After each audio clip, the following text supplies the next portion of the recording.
আচ্ছা, জাপানের bond market নিয়ে হঠাৎ করে এত হইচই কেন শুরু হলো? বিশ্বজুড়ে শেয়ার বাজার নাকি সত্যি সত্যি ক্র্যাশ করতে যাচ্ছে? চলুন তো এই আতঙ্কের পেছনের আসল গল্পটা একটু খুঁজে বের করি। আপনি যদি সোশ্যাল মিডিয়া দেখেন, দেখবেন সবাই এটাই বলছে, জাপানের বন্ড ডিল তো একদম চূড়ায়, এবার শেয়ার বাজার শেষ। এই যে একটা প্যানিক তৈরি হয়েছে, ঠিক এখান থেকেই আমরা আজকের আলোচনাটা শুরু করব। তো আমরা ধাপে ধাপে পুরো বিষয়টা বোঝার চেষ্টা করব। প্রথমে দেখব সোশ্যাল মিডিয়ার এই প্যানিকের কারণটা কি। তারপর জাপানের ওই বিখ্যাত গ্লোবাল মানি মেশিন বা ক্যারি ট্রেড কিভাবে কাজ করে, ইল্ড আর সেন্ট্রাল ব্যাংকের সুদের হারের মধ্যে আসল পার্থক্যটা কোথায়, লিকুইডিটি কেন এত গুরুত্বপূর্ণ, আর আসল ঝুঁকিটা ঠিক কী, আর সবশেষে ভবিষ্যতে কি হতে পারে সেটাও বোঝার চেষ্টা করব। তো প্রথম প্রশ্ন, হঠাৎ করে সবাই জাপানের বন্ড নিয়ে এত কথা বলছে কেন? আসলে এর কারণটা কিন্তু বেশ ইন্টারেস্টিং, আর পুরো বিশ্ব অর্থনীতির সাথেই জড়িয়ে আছে। দেখুন, জাপান কিন্তু কোনো ছোটোখাটো প্লেয়ার না। জাপান হলো বিশ্বের সবচেয়ে বড় ঋণদাতা দেশ। শুধু তাই না, আমেরিকার যে সরকারি বন্ড, তার সবচেয়ে বড় বিদেশি ক্রেতাও কিন্তু জাপানি। স্টক, বন্ড, ক্রিপ্টো সব মিলিয়ে ট্রিলিয়ন ট্রিলিয়ন ডলার তাদের বিশ্বজুড়ে ছড়ানো। তো বুঝতেই পারছেন, জাপানের অর্থনীতিতে যদি সামান্য একটু কাঁপুনিও হয়, তার ধাক্কা কিন্তু সারা বিশ্বে গিয়ে লাগবে। এখন কথা হচ্ছে, জাপানের এই যে এত টাকা, এই যে গ্লোবাল মানি মেশিন, এটা চলে কিভাবে? এর পেছনে একটা খুব ইন্টারেস্টিং কৌশল আছে, যেটাকে বলা হয় ক্যারি ট্রেড। চলুন জিনিসটা কি সেটা একটু সহজ করে বুঝি। ক্যারি ট্রেড মানে খুব সহজ। ধরুন আপনি এমন এক জায়গা থেকে টাকা ধার করলেন যেখানে সুদ প্রায় 0, যেমন জাপান, আর সেই টাকাটা নিয়ে এমন এক জায়গায় বিনিয়োগ করলেন যেখানে রিটার্ন অনেক বেশি। এই যে মাঝখানের পার্থক্য, এটাই আপনার লাভ। স্টেপগুলো খুব সিম্পল। ইনভেস্টররা কি করে? 1. জাপানে প্রায় 0 ইন্টারেস্টে ইয়েন লোন নেয়। 2. সেই ইয়েনকে সাথে সাথে ডলারে কনভার্ট করে ফেলে। 3. সেই ডলার দিয়ে আমেরিকার হাই ইল্ড বন্ড কিনে নেয়। ব্যাস, দুই দেশের সুদের হারের যে ফারাকটা, মানে স্প্রেডটা, সেটাই হলো তাদের নেট প্রফিট। আর ঠিক এই জায়গাতেই কিন্তু সবচেয়ে বড় ভুল বোঝাবুঝিটা হচ্ছে। অনেকেই, বিশেষ করে সোশ্যাল মিডিয়া, বন্ডের ইল্ড আর সেন্ট্রাল ব্যাংকের ইন্টারেস্ট রেটকে একদম গুলিয়ে ফেলছে। কিন্তু সত্যিটা হলো, এই দুটো জিনিসের মধ্যে আকাশ পাতাল ফারাক। ব্যাপারটা একটু পরিষ্কার করা যাক। দেখুন, সরকারি বন্ড ইল্ড হলো মার্কেটের ডিমান্ড সাপ্লাইয়ের খেলা। মানে ইনভেস্টররা সরকারকে লোন দেওয়ার জন্য যে সুদটা চায়, সেটাই ইল্ড। আর অন্যদিকে সেন্ট্রাল ব্যাংকের ইন্টারেস্ট রেট হলো একটা policy decision. Bank of Japan ঠিক করে মুদ্রাস্ফীতি কন্ট্রোল করার জন্য রেট কী হবে। একটা হলো বাজারের মেজাজ, আর একটা হলো পলিসি। দুটো একদম আলাদা। তাহলে প্রশ্ন হচ্ছে, এখন জাপানের বন্ড ইল্ড বাড়ছে কেন?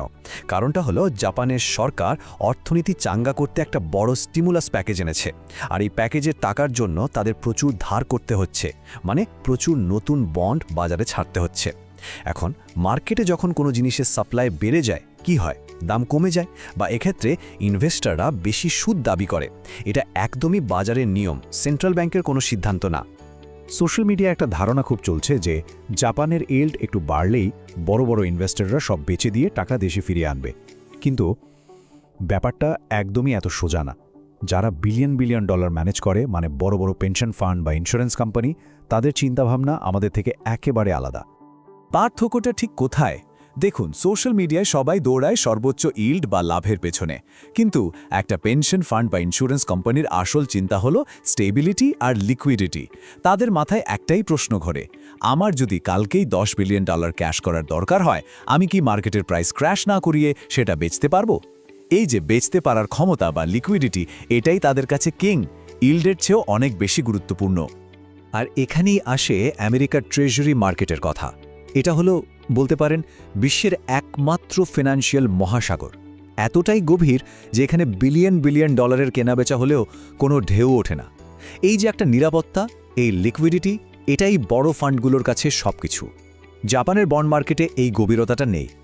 তাহলে আসল কথা কি দাঁড়ালো? বন্ড ইল্ড একটু বাড়া কমা করাটা আসল রিস্ক ফ্যাক্টর নয়। না, ফিনান্সিয়াল বিশেষজ্ঞরা আসলে যে জিনিসটার দিকে তাকিয়ে আছেন, যেটাকে আসল থ্রেট বলে মনে করা হচ্ছে, সেটা হলো ব্যাংক অফ জাপানের ইন্টারেস্ট রেট বাড়ানো। কারণটা খুব পরিষ্কার। ব্যাংক অফ জাপান যদি তাদের পলিসি রেট বাড়িয়ে দেয়, তাহলে ক্যারি ট্রেডের পুরো খেলাটাই উল্টে যাবে। ভাবুন যে টাকাটা আপনি প্রায় বিনে পয়সায় ধার করছিলেন সেটার জন্য যদি হঠাৎ করে সুদ গুনতে হয়, আপনার লাভের অঙ্কটা তো এক ধাক্কায় কমে যাবে বা হয়তো লোকসান হয়ে যাবে। আর এটা একটা চেইন রিয়াকশন শুরু করবে। 1, ধার করার খরচ বাড়বে, ফলে ক্যারি ট্রেডের লাভ কমবে। 2, ইন্টারেস্ট রেট বাড়লে জাপানি ইয়েন শক্তিশালী হবে, যার মানে হলো ডলার থেকে আয় করা টাকা যখন আপনি ইয়েনে কনভার্ট করবেন তখন হাতে কম টাকা পাবেন। 3, হেজিংয়ের খরচ বাড়বে।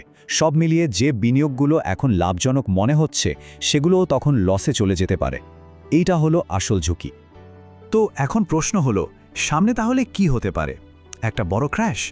বিশেষজ্ঞরা কিন্তু তা মনে করছেন না। তারা বলছেন যা কিছুই হোক না কেন সেটা হঠাৎ করে হবে না, বরং খুব ধীরে ধীরে হবে। আসলে ব্যাংক অফ জাপান খুব ভালো করেই জানে যে তারা যদি হঠাৎ করে আগ্রাসীভাবে ইন্টারেস্ট রেট বাড়িয়ে দেয় তাহলে পুরো গ্লোবাল ফিনান্সিয়াল সিস্টেমে একটা শক লাগবে। তারা সেটা কখনোই চাইবে না। তাই যদি তারা রেট বাড়ায়ও সেটা হবে খুবই ধীর গতিতে, খুব সাবধানে, যাতে মার্কেট অ্যাডজাস্ট করার জন্য যথেষ্ট সময় পায়। এর মানে কি? হ্যাঁ, ইন্টারেস্ট রেট বাড়ানোর ঘোষণার পর মার্কেটে একটা শর্ট টার্ম ধাক্কা লাগতে পারে, একটু পতন হতে পারে, কিন্তু ধীরে ধীরে মার্কেট এই নতুন পরিস্থিতির সাথে মানিয়ে নেবে এবং পরিস্থিতি আবার স্থিতিশীল হয়ে যাবে।